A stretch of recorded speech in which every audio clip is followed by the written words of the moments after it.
জয় বাংলা, জয় বাংলা। দল হিসেবে আওয়ামী লীগের বিচার কিভাবে হবে?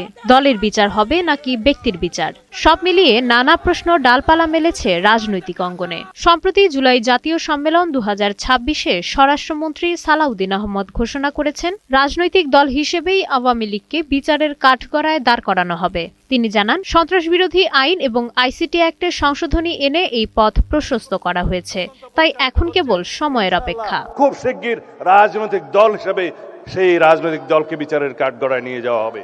আন্তর্জাতিক অপরাধ ট্রাইব্যুনালের চিফ প্রসিকিউটর আমিনুল ইসলাম জানান, বিষয়টি নিয়ে তাদের তদন্ত সংস্থা কাজ করছে। কোনো রাজনৈতিক দলের বিরুদ্ধে সুনির্দিষ্ট অভিযোগ থাকলে এবং তদন্তে প্রাথমিক প্রমাণ মিললে আইন অনুযায়ী ব্যবস্থা নেওয়ার পূর্ণ সুযোগ রয়েছে।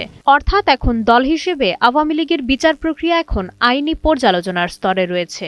এই বিচারও সুবিচার নিশ্চিত করেও আমাদেরকে সেটা দৃষ্টান্ত স্থাপন করতে হবে। আইন বিশেষজ্ঞরা বলছেন, বিচার প্রক্রিয়াটি শুরু হবে তদন্ত প্রতিবেদনের মাধ্যমে। তদন্ত সংস্থা ট্রাইব্যুনালে আনুষ্ঠানিক অভিযোগ জমা দিলে আদালত তা আমলে নেবেন। এরপর উভয় পক্ষের শুনানি এবং অভিযোগ গঠনের মধ্য দিয়ে বিচার কার্যক্রম আনুষ্ঠানিকভাবে শুরু হবে। সরকার এই আইনি পথ ধরেই অগ্রসর হতে চাইছে।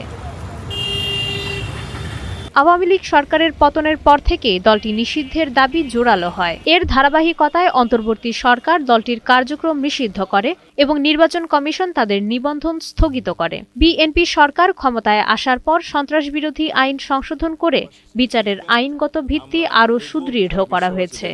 ইনশাআল্লাহ আমরা আশা করি এই মুহূর্তটিকে আমরা ঐতিহাসিক এখন সবার চোখ ট্রাইব্যুনালের দিকে। স্বরাষ্ট্রমন্ত্রীর ঘোষণা এবং ট্রাইব্যুনালের চলমান তদন্ত সব মিলিয়ে রাজনৈতিক অঙ্গনে তৈরি হয়েছে ব্যাপক কৌতূহল। দল হিসেবে আওয়ামী লীগের বিচার শেষ পর্যন্ত কোন দিকে মোড় নেয়, এখন সেটিই দেখার বিষয়। মাইশা মালিহা, সময়ের আলো।